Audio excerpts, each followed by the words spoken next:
বন্ধুরা, ম্যাগি তো একঘেয়েমি লেগে গেছে, একই রকমভাবে রান্না। তাই ভাবলাম আজকে আমি একটু অন্য রকমভাবে ট্রাই করি। তো আজকে আমি ম্যাগি দিয়ে পকোড়া করব, আলু দিয়ে। তো বন্ধুরা, এই রেসিপিটি একবার বানিয়ে দেখবেন, খেতে দারুণ লাগে। বাচ্চা থেকে বড়রা সবাই খেতে পারবে। তো চলুন, আজকে আমি এইরকম নাস্তা বানাবো। তো চায়ের সাথে খুবই ভালো লাগবে। তো চলুন বন্ধুরা, রেসিপিটি শুরু করা যাক। নমস্কার বন্ধুরা, অপর্ণা কিচেন ব্লগের আবারও একটি নতুন রেসিপিতে সবাইকে স্বাগত জানাই। বন্ধুরা, আজকে আমি ম্যাগি দিয়ে আলু দিয়ে একটা রেসিপি বানাবো। তো নাস্তা রেসিপি, সকাল বিকেলে চায়ের সাথে খুব সুন্দর খাওয়া যাবে। তো নাস্তা তো আমরা বিভিন্ন রকমভাবে খেয়েছি, একঘেয়েমি লেগে গেছে। তো আজকে ভাবলাম একটু অন্য রকমভাবেই করি। তো দেখুন, এখানে আমি আলু নিয়েছি। তো আলুটা আমি সেদ্ধ করেই নিয়েছি। তো এটা অফ ক্যামেরাতে নিয়েছি। আর এখানে নিয়েছি ম্যাগি এক প্যাকেট, ডিম একটা, আর পেঁয়াজ কুচিয়ে নিয়েছি ছোটো ছোটো করে, আদা কুচিয়ে নিয়েছি, রসুন কুচিয়ে নিয়েছি, লঙ্কা কুচিয়ে নিয়েছি, আর এখানে কিছু গুঁড়ো মশলা নিয়েছি। তো এখানে জিরে গুঁড়ো, ধনে গুঁড়ো, চাট মশলা, লঙ্কা গুঁড়ো, গোলমরিচ গুঁড়ো, হলুদ নিয়েছি অল্প করে, আর লবণ তো আছেই। তো চলুন বন্ধুরা, এবার আমি আলুটা মাখিয়ে নেব সব মশলাগুলো দিয়ে। তো প্রথমে আমি পেঁয়াজ কুচিগুলো দিয়ে দেব।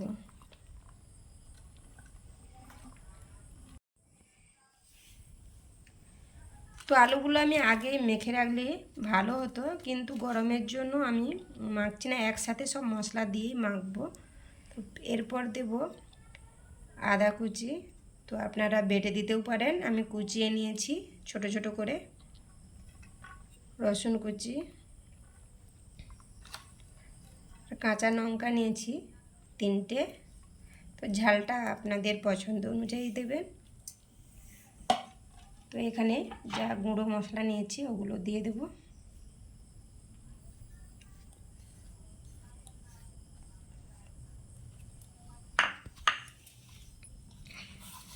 তো পরিমাণ মতো লবণ দেব, দিয়ে হাত দিয়ে ভালো করে মেখে নেব।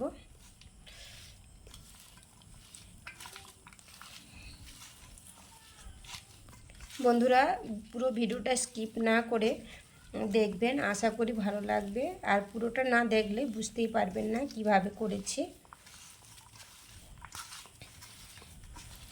তো এইভাবে আমি মেখে নেব।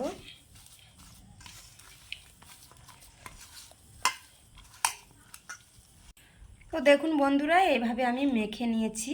এবার আমি হাত দিয়ে তো গোল গোল করে নেব। যে শেপটা যে যার যেমনভাবে দিতে পারবেন সেভাবেই দেবেন। তো তার আগে আমি একটু হাতে তেল মাখিয়ে নিচ্ছি। এইভাবে তেলটা বুলিয়ে নিলাম যাতে হাতে আলুটা না লেগে যায়, সেই জন্য। তো দেখুন, এইভাবে আমি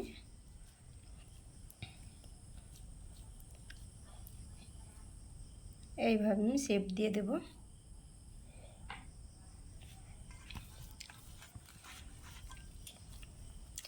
আপনারা আপনাদের পছন্দ অনুযায়ী দিতে পারেন। তো দেখুন, এইভাবে দিয়ে দিচ্ছি, সবগুলো এইভাবে করে নেব। তো দেখুন বন্ধুরা, এইভাবে সবগুলো আমি শেপ দিয়ে নিয়ে নিয়েছি, দেখতেই পাচ্ছেন। তো এবার চলুন ওটাকে পুরো রেডি করব। তো দেখুন, এর জন্য আমি ম্যাগিটা ভেঙে নেব ছোট ছোট করে।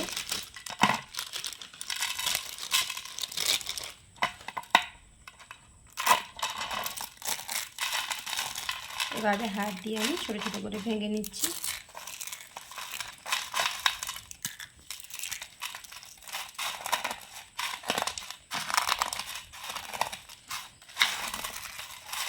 দেখুন, এইভাবে ভেঙে নিয়েছি, ভেঙে আমি বিছিয়ে নিয়েছি।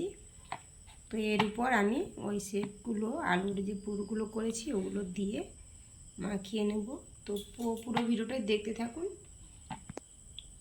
এখানে একটা কাঁচির মধ্যে আমি 3 চামচ ময়দা নিয়েছি। এবার ডিমটাকে ফাটিয়ে আমি সাদা অংশটা নিয়ে নেব।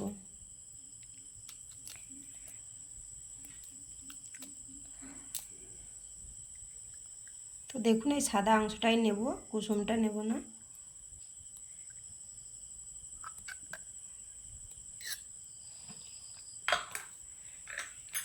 এবার ওর মধ্যে আমি পরিমাণ মতো লবণ দেব,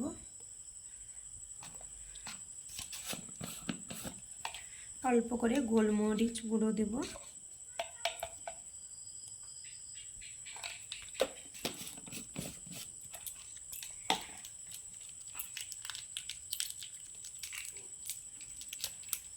আর দেব ম্যাগি মশলা। তো ম্যাগি মশলাটা আপনারা চাইলেও আলুর পুরে দিতেও পারেন।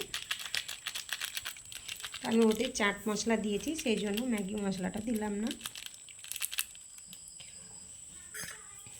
এবার আমি একটা চামচ দিয়ে ঘুটে নেব।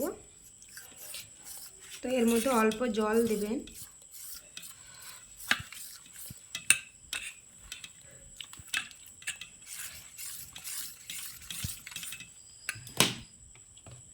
এবার অল্প করে জল দিয়ে দিলাম।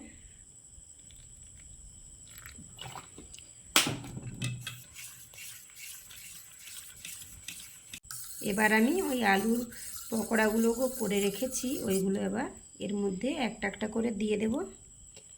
দেখুন এভাবে উল্টে নেব, ভালো করে মাখিয়ে নেব। মাখিয়ে নিয়ে এবার মধ্যে দিয়ে দেব।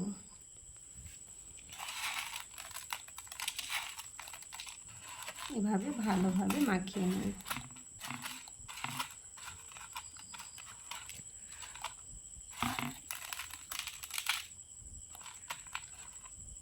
তো দেখুন এইভাবে আমি মাখিয়ে নিয়েছি ম্যাগিটা। তো এই রকম সবগুলো আমি করে নেব। এইভাবে ম্যাগির সাথে আমি সবগুলো সাইজ করে নিয়েছি। তো এবার আমি এগুলো ভেজে নেব। আমি কড়াই বসিয়ে দিয়েছি গ্যাসের মধ্যে। তো এবার এর মধ্যে আমি তেল দিয়ে দেবো। তো সাদা তেল দিয়ে পুরো ভাজবো। তো কড়াইয়ের মধ্যে তেল দিয়ে দিলাম।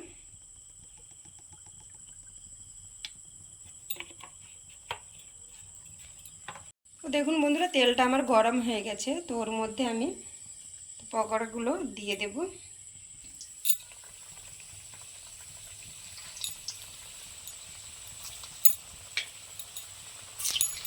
তো অল্প আঁচেই অবশ্যই রান্নাটা করবেন, না হলে পুড়ে যাবে।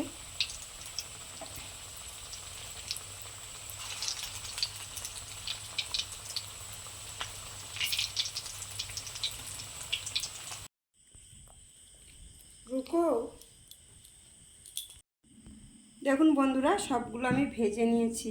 তো অফ ক্যামেরাতে নামিয়ে নিয়েছি, তো ওটা স্কিপ করে গেছি। তো নামিয়ে নিয়ে তারপর দেখাচ্ছি।